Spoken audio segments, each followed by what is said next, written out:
Happy Friday, newsies. It is I, Becca Lori Hector, here to bring you the next installment of the newly pivoted Neurodiversity Newsstand. So funny. I sat for moments, really probably for too long an amount of time, trying to decide at what point it's no longer the new Neurodiversity Newsstand. Like, is it only new because I did one last week? So was last week the only new one, and is now this week no longer new? Right? At what point is it just Neurodiversity Newsstand? So I'm officially moving us on. We have pivoted. This is now Neurodiversity Newsstand, your neurodiversity news and culture in a nutshell. Okay, so that's where we are. I'm Becca Lori Hector, and we've changed up our little system here, our little, kind of my little, I guess, system for how I would present the news to you guys when I bring it. And it's been fun. I got a lot of really, really positive responses about it. You guys kept up your viewership, so that tells me that you still wanted to watch it. And I hope that this new kind of revamp can keep us entertained until more things come up in the news, or maybe we'll just like it this way and maybe it'll stay. We'll see. Yeah, so I am a special kind of tired today, you guys. Wow. I had like a crazy, crazy social week. I had so many phone calls and Zoom meetings and just a lot of social on my plate this week. So much. And I'm that tired. I'm tired from that. And so I am telling you now, as I told everyone on the live stream on Tuesday, I am taking off next week. So there will not be a Neurodiversity Newsstand next Friday. I will not be doing my live stream next Tuesday. I am going to hermit myself. I realized I really desperately need a break. I was tired or whatever, and I usually take off around in August somewhere. I usually do, but because of COVID, everything is all kind of bleh and messy and stuff, and so I really hadn't thought about affording myself a vacation in any way, or time off in any way, because I mean, look at the world we're living in right now, right, and all that stuff.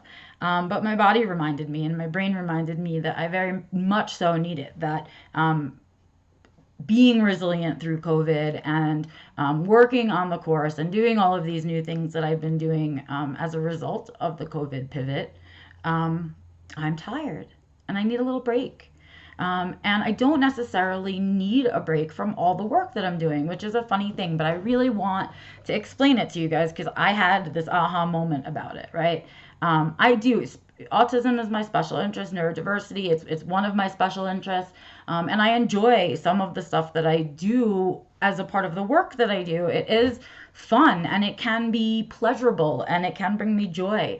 But there are, of course, other parts of it that are a little more challenging for me, that make it a little more difficult to do what I have to do and make me use more spoons, frankly. That's what it does. It just uses more spoons. So stuff like meetings with people where it requires social stuff or getting to places or being prepared for it or whatever, uses a lot of spoons for me. And for the last couple of weeks, I have been nonstop meeting with people, phone calls, Zoom, this, that, multiple times a day, which is a lot for me.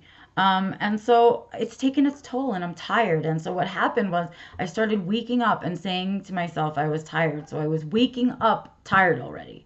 And it wasn't that I was tired, it was that I just was unmotivated and I'm tired, yes, but I didn't want to get up to do the things that I had to do. And that to me is a huge signal that I have pushed myself over. That to me is my warning before a shutdown, pretty much. If I can catch it, right? If it's not a sensory overload ones, those ones sneak up on me and I can't always catch them. But these I can. And so I said, oh my God, warning signal. I have woken up for a week solid saying I'm so tired. I don't even want to get out of bed and do any of the things I have to do.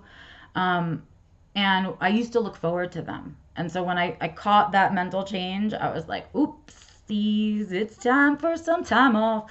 But I have things to do that I still want to do. So I have taken off in a very special way for myself. I have not scheduled any appointments for next week, and I'm not going to do this stuff like newsstand and the live stream and the things that take a little bit of extra spoons. And I'm going to give myself an extra light week to only work on the things that give me joy. And that includes working on the course because guess what? Next Wednesday, is Unit 2 of Self-Defined Living a Path to a Quality Autistic Life. And I am so stoked to be able to focus my attention on it and really tweak it and make it special right up until the last moments by taking this week off for myself from those things. So I'm excited to do that. If you're not registered yet, please register. Newsletter hasn't come out yet for August. It will be out on Tuesday, the day before Unit 2, so you can use those discounts before up until it goes live. And so I give you that. It's coming, and I won't be. I will be not here. And so I will put something in the place of Newsstand in my social media. Maybe I'll throw up an old one and have you guys go back in time and maybe watch an old one or an old something. I don't know. I'll figure it out when I load my social media before I take off. Oh, I'm so excited. It feels so good to have been honest with myself, have addressed my own needs, and have made an action plan for taking care of it. That's what feels good about it, right? Is not letting myself fall into that old trap. Well, anyway, enough about me, because I've now talked about myself for the first 6 minutes of this video, and I apologize. But let's move on to newsstandy stuff. So last week we talked about Matthew Rushin, and I talked to you about Spectrum Women magazine, and I talked to you about Autism Stories, the podcast. This week, it's all different.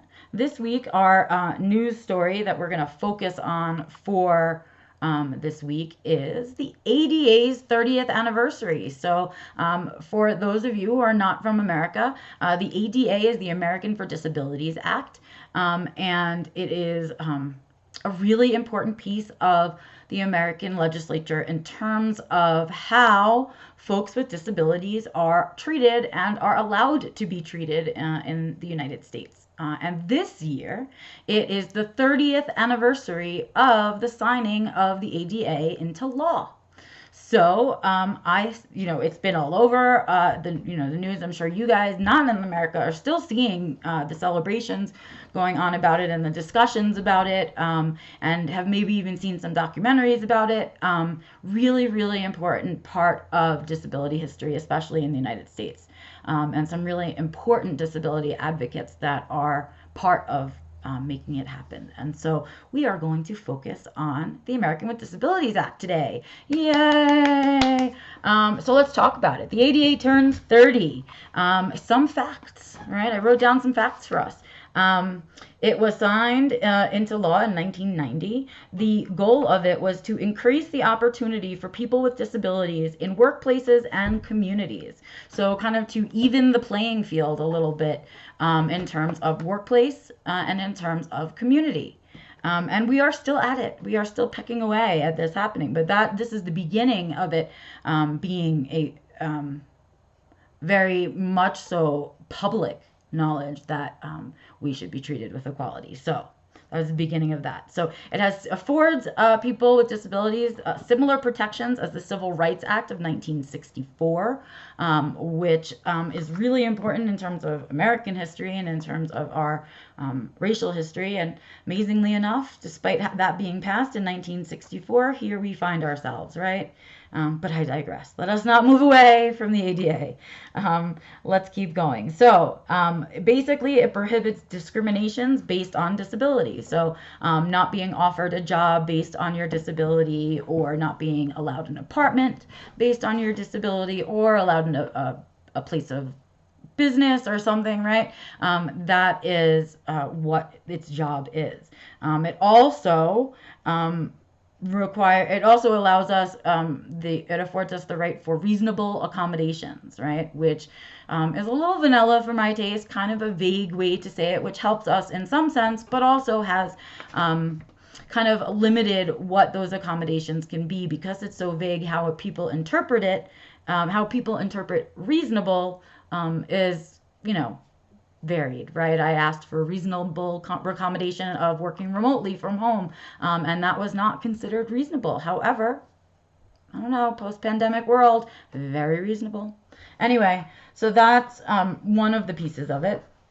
Let's see. And the other part of it is the accessibility requirements. So making sure that public places are accessible to folks that are disabled, right? And that goes for folks that have both mental or medical or both conditions, right? So it doesn't limit it to just medical conditions. It covers mental conditions as well, which is how we protect those of us who have mental illness in this country as well. So that's another piece of it, right? So it was signed into law by George Herbert Walker Bush on July 26, 1990. It was then amended in 2008 and signed, the amendment was signed by George W. Bush. And that was in 2009. And that was the last time it has been amended.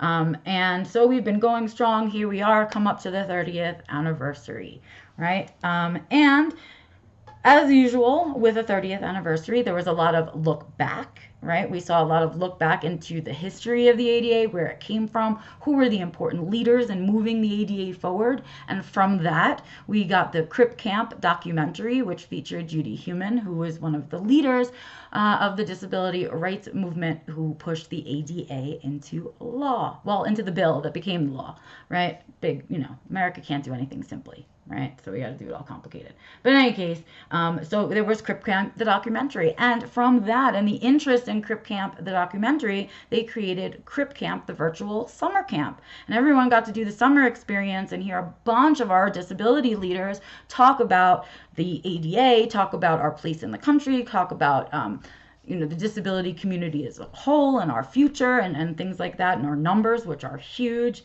And things like that. And so that was a fantastic experience. And I will, by the way, you guys, everything that I'm talking about, I will share with you in the description. Of course, I'm not going to give you the factual information. You can go on Wikipedia yourself and go ahead and find that out. But I'll give you the links to the other stuff like ada.gov and some of the things that I'm going to be talking about. Like this year we had a lot of celebration campaigns about the ADA, right? A lot of people wanting to celebrate its existence, remind people what it's for, and remind people how it works, because otherwise it's not useful. And so there was a lot of that.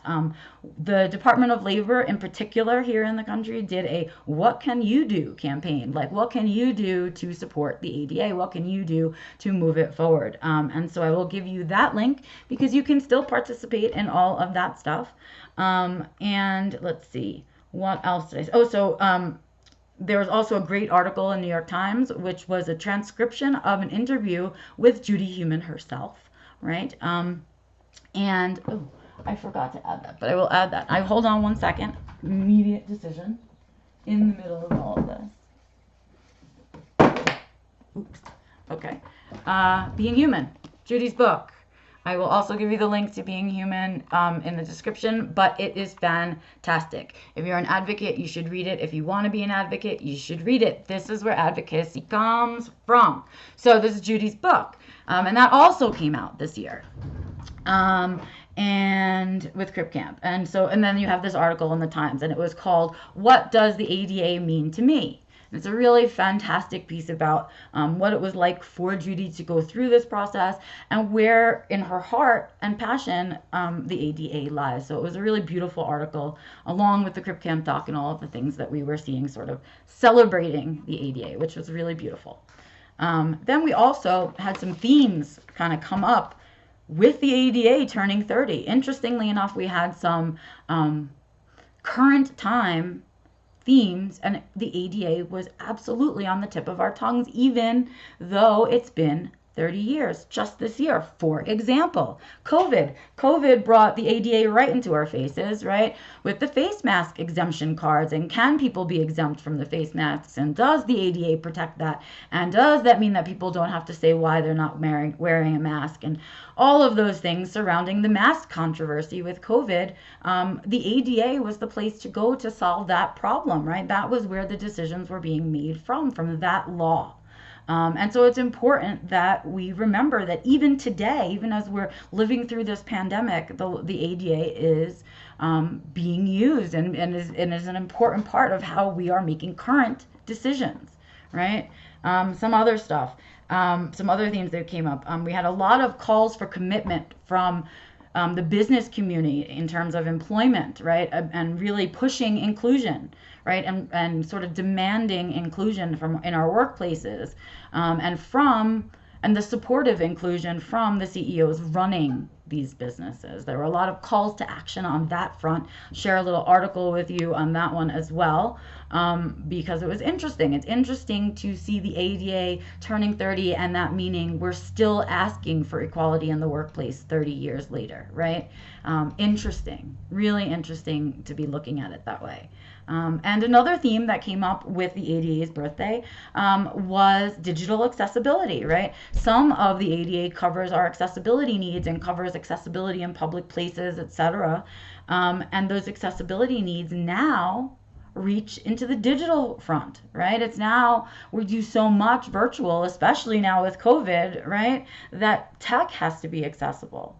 How do we keep tech accessible? And so that piece is an interesting piece. It's now, tech is so much part of our lives that it has to fall under the ADA, right? We have to make sure that we're being ADA compliant on a digital front. And what does that look like? What does that mean for us? And so I have an article on that that I think you should read, because that was another theme that came up with this sort of ADA anniversary. And so that is my ADA story for you guys today, celebrating the 30th anniversary of one of the most important laws that we have passed in modern times, for sure, in the United States, and it is the one that protects the neurodiverse community, especially as our disabilities are invisible. I've had to pull out the ADA when I'm traveling, and use it in that fashion. And sometimes we do. And so the ADA is our friend. Thank you to all, including the Bushes, who have signed it into law, and all of the advocates that have come before me that put it into place for those of us. So thank you to everyone. I will share you all the links related to the ADA so you too can catch up on it and remember how important it is in our history of advocacy. Yay. All right. Moving right along. What is my website for this week, you say? I did a little thinking, not that much, because I know who I like. And so these first early episodes where I'm redoing, doing this new kind of newsstand, it's easy on me. I had a lot of websites that I love, a lot of podcasts that I listen to, and I love hearing about what you also like and what you are finding helpful and useful out there in the world. And I want to share it here on Newsstand. So please make sure and email me at info@beccalaurie.com or comment to this video any website or podcast or YouTube channel or anything that you're finding really useful, fun, or is yours that you're creating and you want me to share. I would love to be able to do that. But this week on my own, I have chosen Neuroclastic as the website of the week. That is my website of the week for you guys. Neuroclastic. It is a collective of neurodivergent people cataloging the experience, insights, knowledge, talents, and creative pursuits of autistics. I, of course, pulled that right off of their website because I don't want to tell you something that's not right. So it's a collective of a bunch of neurodivergent people who are writing about their experiences, either past experiences, current experiences, insights into being, their art, any of it. It's a catalog of all of our creations and all of our documentation about ourselves on there. And so it's a fantastic website. I really, really love it. It's got thousands of articles already and isn't that old. It's only really been in a big push for the last 2 years. And so that's pretty amazing to me that the catalog is as large as it is. So of course I will give you the Neuroclastic website. You can search by theme, by topic, by author, by whatever, and something will pop up, I promise you. So it's an excellent resource to have around. Their goal is, of course, to represent the autistic experience in its broad diversity. So all of the autistic experience, not one part of the spectrum, not one functioning label, none of that stuff sprinkled in there, but all of us on the spectrum, representing all of us, ourselves. And I love that. It makes me so happy to know that it exists. So happy, in fact, that I went ahead and wrote an article that I put in for publication with them, and happily to say that it was put into the catalog. So of course I will share that with you. It's all about the disparity of labels, right? It's called disorder, condition, or disability. And I will share that with you, of course, in the description, because I am quite proud to be part of the neurodivergent collective that is Neuroclastic. So I will share that with you guys. Hop over there, look up a topic, see what you find. People are amazing. And if you don't find an article on the topic you're looking for, go ahead and write it. Send it in. That's the point. And I think it's amazing. I think it's an amazing organization. Oh, and very recently, they were finally awarded a 501c3 status, which makes them an official non-profit. So you can now donate to support Neuroclastic as well on their website, which is fantastical. So good sharing, happiness with that. And I wanted to make sure to share Neuroclastic with you guys because it is a fantastic resource for articles written by us for us. So thank you, Neuroclastic. I am going to move on now to the podcast of the week. And this week's podcast comes to you from me with love. I love this podcast. I really do. I think it's a fantastic podcast. It's called Autism Grown Up, the podcast. Autism Grown Up is a website in and of itself. It's also a community, and it is all for adult autistics, just adults, us grown-ups. And so it is run by Tara Regan, who is very close with her two brothers on the spectrum, and she is building an Autism Grown Up community, a community for autistic adults. And in doing so, she has started a podcast. In fact, she started the podcast I think she started it before the community, because it's been around for quite a while. She's got in over 70 episodes already on Autism Grown Up, so there's plenty to binge on and catch up on. She interviews some amazing people, professionals, clinicians, autistics, everybody. And it's really the topics that she has people talk about are really, really interesting. She's had a bunch of people on you'll know, and a bunch of people you won't. But super interesting topics, really a lot to learn and a lot of resources to find through the Autism Grown Up podcast. And while you're checking out the podcast, head over to the community, check out the website, a lot of free resources available for you. Tara, giant shout out to you. Huge, huge, huge shout out for the podcast that I love. Proud to have been on the podcast myself on episode 61, and I will share that with you guys, of course, in the description, along with the link directly to the podcast, and you can pick and choose through the 70-something episodes of what you want to listen to. Really enjoy it. It's another really good one, so please go check it out. All right, you guys, that's it for newsstandy stuff. Couple of reminders from me. Again, signing up for my newsletter is free. You can head over to beccalory.com, and that's LORY.com. And there you can sign up for my newsletter in the sidebar, which is free. It will be coming before August 5th, and it will have a discount for my course in it, for the units, for the packages, for all of it. It is exclusive discounts just in the newsletter. So head on over, sign up for the newsletter, and you'll get that discount in time for Unit 2 next Wednesday, which I am so excited to get to. You guys have been so responsive to Unit 1. I'm seeing so much success from those of you who are really working Unit 1. I am enjoying seeing your success being shared, and I can't wait to see what you guys do with Unit 2. Thanks for joining me here on Neurodiversity Newsstand, where you can get your news and culture in a nutshell. And I will not be here next week. I am taking a vacay, so reminder, I won't be here next week. I will throw something else in my social media, but there is a catalog of 50-something neurodiversity newsstands that you can go back through and catch up on, as well as my live streams and some of the other videos I've done. Please go back and check that out. And of course, you can always hang out on some of the websites and podcasts that I recommend to you guys. I need the time off, so I hope you'll be here when I get back. Fingers crossed that you won't leave me after a week, and that maybe you'll miss me. Until then, I'm Becca Laurie Hector, and I will see you when I get back rested and refreshed. Bye, guys.